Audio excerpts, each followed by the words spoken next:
Olá, muito boa noite para você. A gente começa essa edição do RN2 com imagens do trânsito na capital potiguar. Você tem aí pela câmera da Secretaria de Mobilidade, STTU, João Medeiros Filho, ali no cruzamento com a Avenida Itapetinga. Trânsito movimentado nesse finalzinho de tarde, início de noite. Aliás, já é noite, né, gente? Noite de sábado na capital potiguar. E a gente já vai trazer aqui mais informações para você, porque o RN2 começa agora.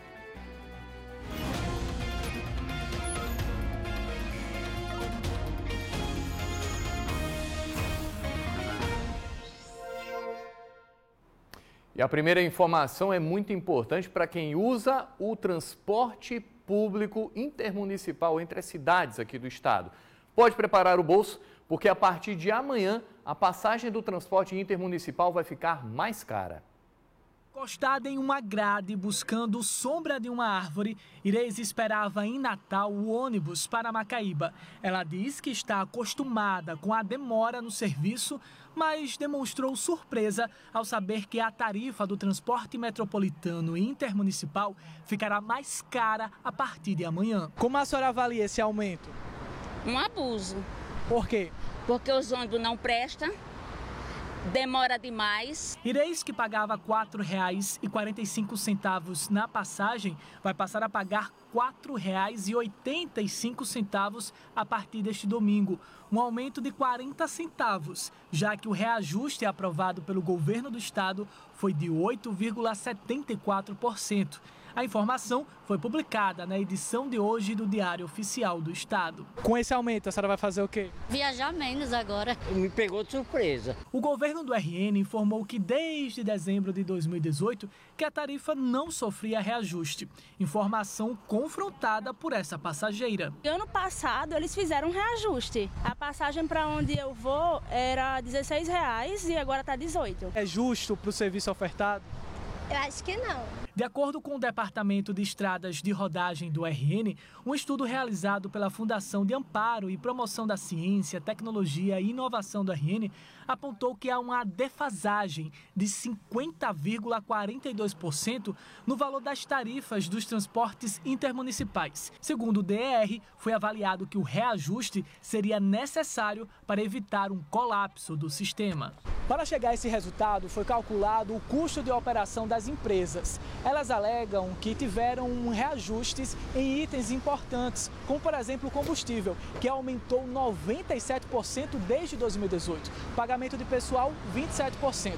O valor dos veículos, 50%, além de considerar a inflação acumulada do período, que passou de 27%. Uma das condições impostas pelo Estado para esse reajuste foi a aquisição de novos veículos pelas empresas. O governo do RN vai absorver cerca de 15% com a concessão de subsídios, isentando o ICMS para a compra de novos veículos para frotas intermunicipal e metropolitana, além de manter a desoneração do ICMS no diesel. Preciso sempre estar indo para o interior e vai fazer um impacto no fim do mês nas minhas contas.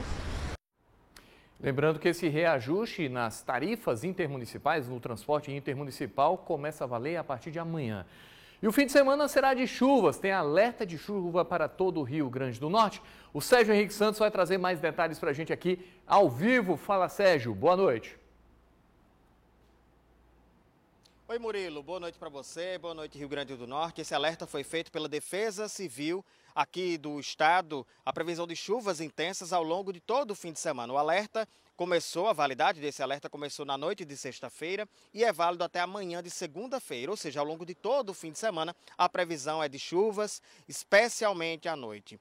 Hoje à noite, especificamente aqui em Natal, ainda não está chovendo, apesar de ter nuvens espalhadas por toda a capital, a gente percebe que a noite está bastante nublada e isso pode ocasionar chuvas ainda nesta noite aqui na capital potiguar. O IMET, que é o Instituto Nacional de Meteorologia, também emitiu um alerta de chuvas intensas para os municípios potiguares, principalmente para os municípios da costa leste, onde se encontra Natal. O alerta é considerado na cor vermelha, que é o de maior intensidade para 44 municípios do litoral leste do Rio Grande do Norte. Para 139 municípios, incluindo alguns também da região leste, a previsão, o alerta é na cor amarela, ou seja, chuva sim, mas de menor intensidade. De toda forma, a previsão é que as chuvas podem variar entre 30 e 40 milímetros no período de 1 hora, ou seja, muita chuva em pouco tempo, ou de até 50 milímetros por dia. E a Defesa Civil faz a orientação que as pessoas sigam algumas dicas para evitar situações de risco. Evitar, por exemplo,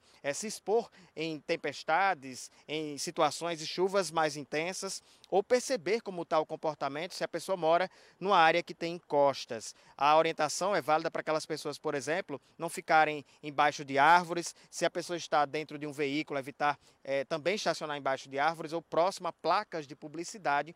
E ainda uma outra orientação é também se a pessoa mora perto de uma área que sofre com frequência de situações de inundação, se perceber que vai haver uma inundação, evitar sair de casa e envolver os objetos da casa em sacos plásticos. De toda forma, as autoridades estão em alerta durante todo o fim de semana, até a validade desse alerta de chuvas, até amanhã de segunda-feira, e as pessoas que se encontrarem em situações de risco ou se perceberem a vizinhança em situações de risco, podem acionar as autoridades através dos telefones 190 ou 193. Murilo Meirelles.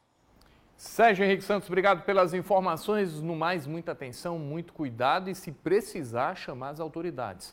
190, 193 também, tá, gente? Hoje foi o dia D de vacinação em Natal. Durante toda a manhã, as unidades de saúde ficaram abertas. Teve vacinação contra gripe, Covid-19, febre amarela e várias outras. Uma oportunidade para atualizar a caderneta de vacinação.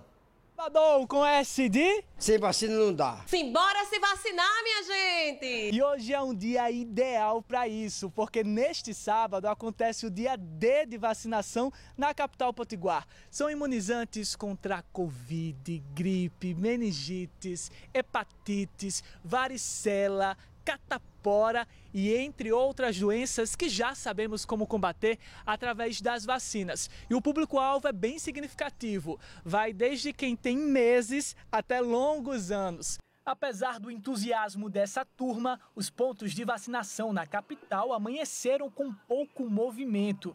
Em Mãe Luísa, na Zona Leste, apenas uma pessoa apareceu no começo da manhã. Próximo dali, em Brasília Teimosa, enquanto pessoas não chegavam para se vacinar, servidores aproveitaram para colocar o esquema vacinal em dia e dar o exemplo.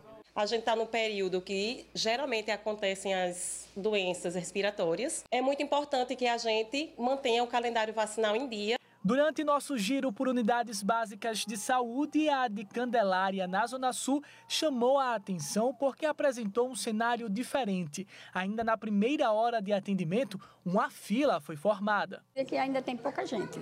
Achou? Graças a Deus. Encontrei pouca gente, porque sempre as filas são enormes, né? Na parte interna, crianças eram imunizadas. A vacinação infantil, aliás, tem tido baixa cobertura. A meta para todos os imunizantes é de vacinar 90% do público-alvo, o que ainda não foi atingido em nenhuma campanha. Vamos trazer ela aqui para tomar a vacina dela que está faltando, né? E a do senhor, tá em dia? Tá.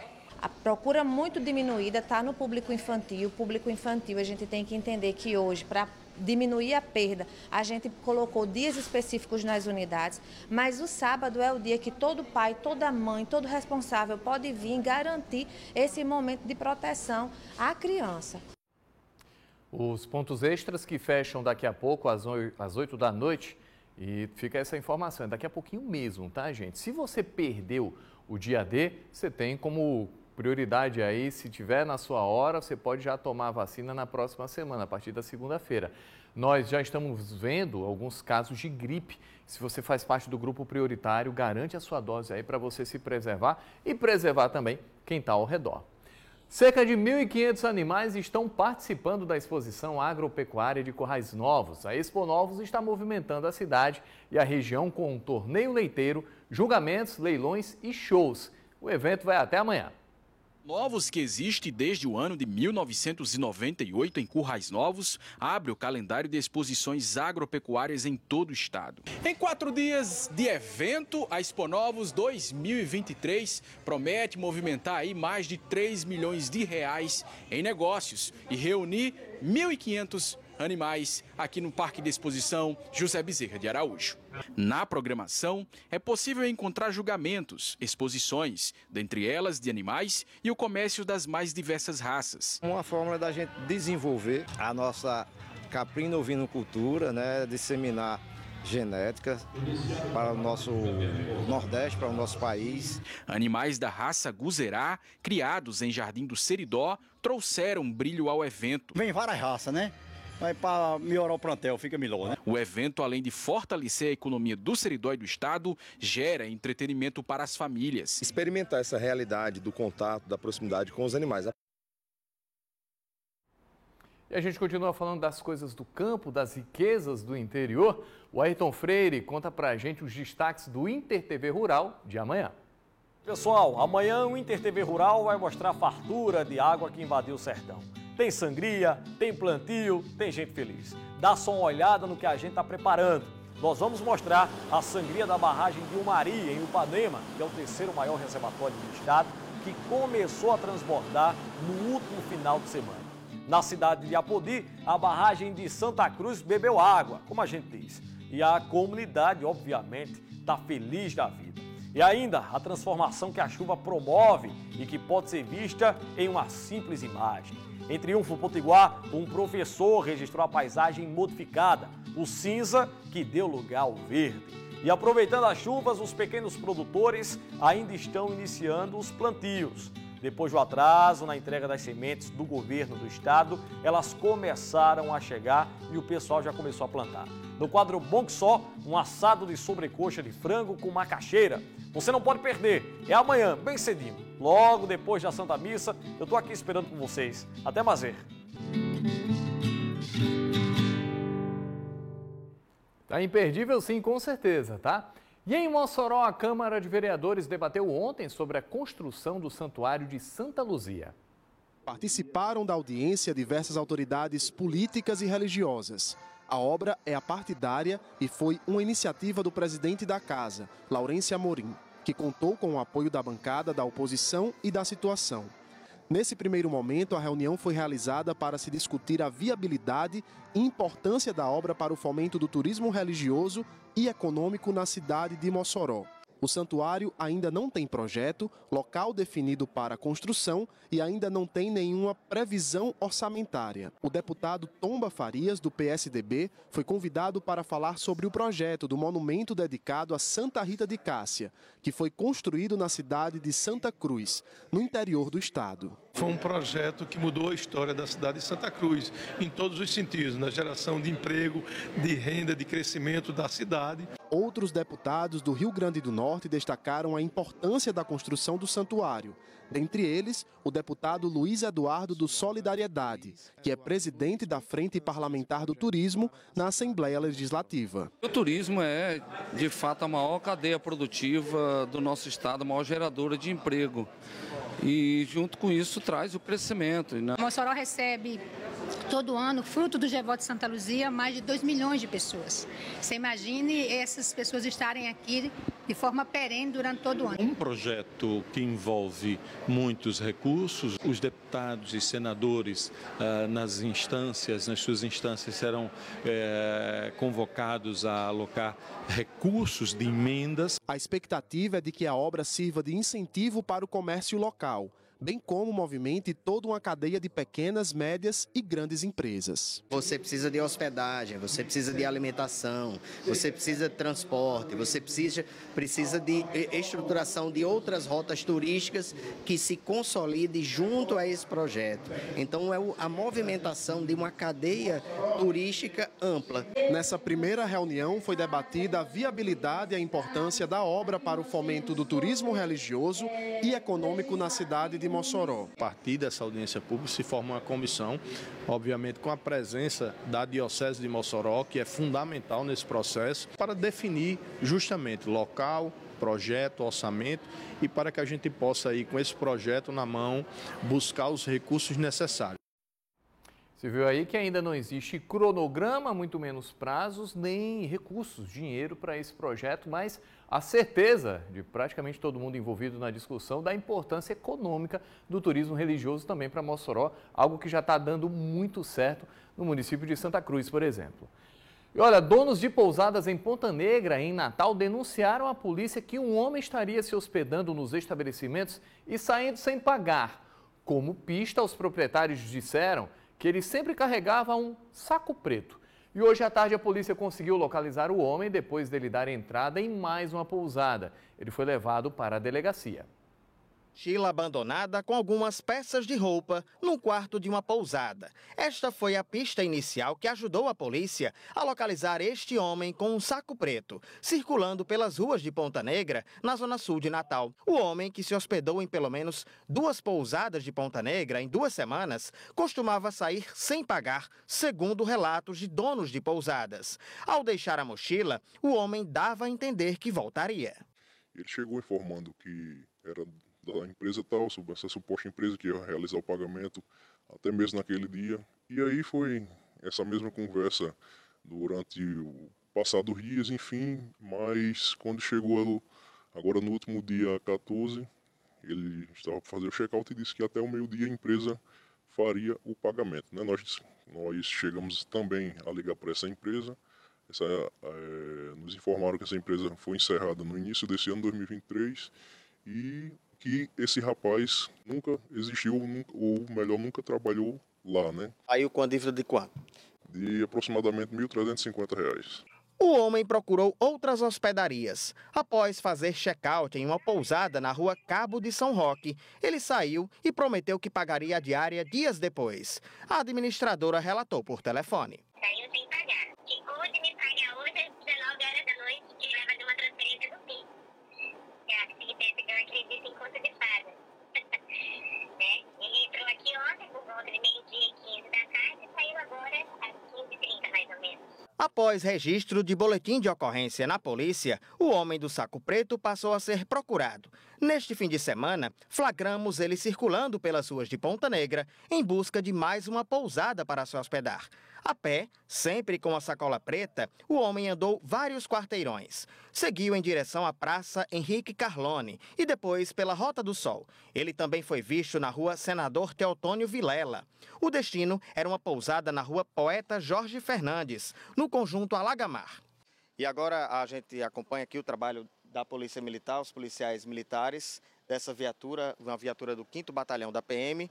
Eles estão à procura desse homem suspeito de aplicar golpes em pousadas. Eles chegam aqui agora em mais uma pousada aqui na região do bairro de Ponta Negra e vão fazer a abordagem. Ele acabou de entrar aqui nessa pousada, está fazendo o check-in. Os policiais vão agora checar, inclusive conversar com os proprietários da pousada e tentar prender o homem ainda em flagrante.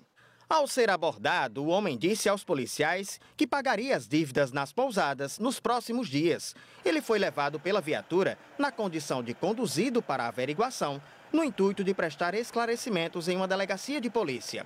Para as vítimas, fica o alerta para outros donos de hotéis e pousadas. Alertar demais a classe hoteleira, né, para que não aconteça com outras pessoas como já aconteceu conosco e com um outro colega nosso, né? Eu acredito que já tenha acontecido com antes da gente, eu acredito que já tenha acontecido também. Eu espero da polícia que investigue, né, faça justiça, o que tem que ser feito.